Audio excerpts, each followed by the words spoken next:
chaîne, n'hésitez pas à liker, partager, commenter, vous abonner, me suivre sur mes réseaux sociaux juste ici et en barre d'infos. Je vais rajouter un petit truc. Moi. Si vous n'avez pas la rêve de qui fait ça dans ces vidéos, parlez pas avec moi. En fait, parlez pas avec moi. Cette fille me fait tellement rire. Bref, j'avais envie de refaire son introduction juste pour rigoler et voir qui connaît cette fameuse intro de coucou tout le monde. Si vous avez reconnu, commentaire, je veux savoir qui la connaît. Est-ce que je suis la seule folle du village qui adore voir ces vidéos ou pas? Bref, on rentre dans le sujet de la vidéo. Hier, on était le 16 octobre. Qui dit 16 octobre dit bien évidemment la sortie de Culpa Nostra. Et si vous me suivez sur Instagram, vous avez compris qu'hier soir, ma soirée était consacrée à ce magnifique film. Voilà. Et bien évidemment, j'ai fini les 3 films. J'ai décidé de faire une vidéo où je donne mon avis sur les 3. Surtout la saga d'univers Culpa. Voilà. On va commencer avec le premier film qui est Culpa Mia.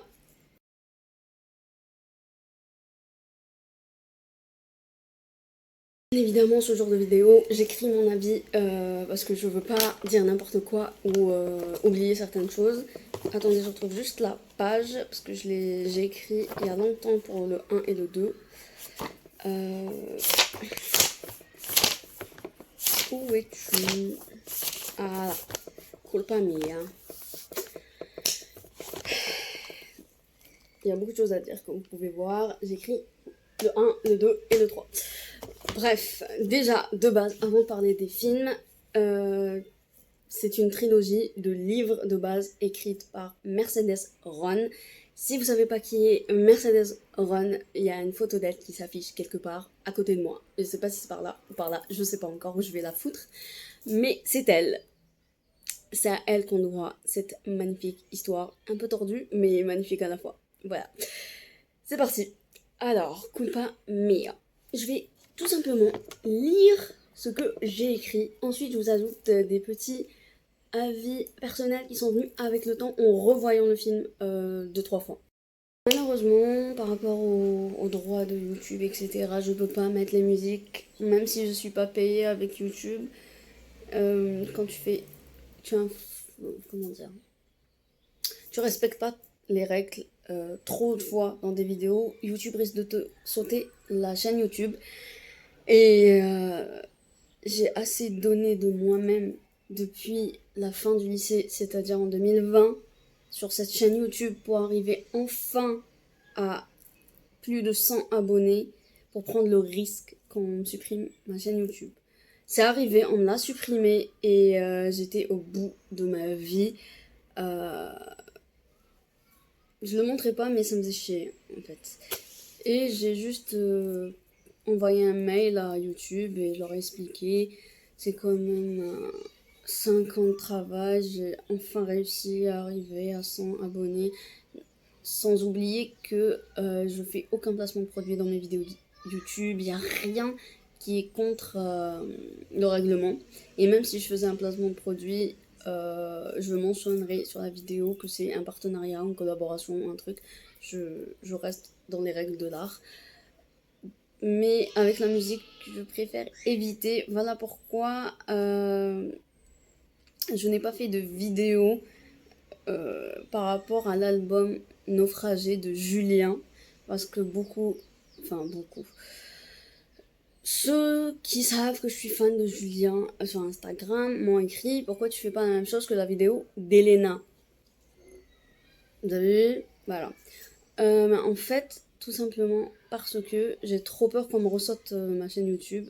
Et du coup, j'essaye de faire de moins de musique avec qui ont des droits d'auteur en fait. Et voilà. Donc je vais juste vous donner les titres que j'ai notés juste ici. Et de toutes les façons, je vous l'écris en barre d'infos. Hein.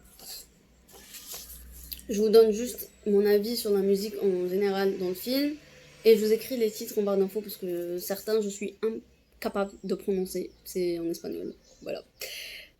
Alors, dans le premier film, Culpa Mia, il y a exactement, on va dire, 2 chansons qui ont marqué mon esprit et 3 chansons qui ont marqué le monde. Mon esprit d'abord, c'est Nostra Canción, je crois que ça se prononce comme ça. C'est ma chanson préférée du film. Elle est trop belle. Je sais pas, c'est ma vibe quoi. Elle est trop belle. Je saurais pas vous dire de quoi elle parle parce que c'est en espagnol, mais je parle vraiment de la musique en elle-même, pas forcément du texte. Elle me touche. Voilà. La deuxième chanson qui m'a touchée, moi, personnellement, c'est Me Quiero Ir de Lucilion, je sais plus comment elle s'appelle, comment elle s'appelle, c'est une femme. De toute façon, je vous mets en barre d'infos. Et celle qui a bien évidemment fait le buzz sur TikTok pendant un bon moment, vous l'avez écouté, c'est La Gasolina. Voilà. On passe à Culpa Tuya. Alors, Culpa Tuya, comment dire, je me rappelle plus trop des musiques, pour être tout à fait honnête avec vous, mais je sais qu'il y en avait. Mais il y avait tellement de drama et j'étais tellement déçue par l'histoire d'amour que ça m'a pas marqué. Voilà. Mais je vous mets tous les titres en barre d'infos et je vais pas vous dire ce que j'en pense parce que ça m'a pas marqué. Je n'ai pas de souvenir là-dessus. Et celui d'hier, j'ai bien aimé une chanson. C'est celle du tout début, je pense, ou du milieu. C'est Ser Porque Te Amo de DJ Matrix. Voilà. C'est la seule qui m'a touchée. Les deux autres, Too Much et El Cansandro, je sais pas quoi, je vous les mets en barre d'infos. Ça, c'est mon avis personnel. Next. Dans le sens où, ce que je veux dire, c'est que la musique dans un film est très importante et elle doit être en adéquation avec certaines scènes. C'est pas mettre de la musique pour mettre de la musique. Et ça, ils l'ont respecté de ouf. Il y a quand même une chanson qui s'appelle Culpa Tuya dans le film Culpa Tuya. Bref, moi elle m'a pas marqué, mais elle y est.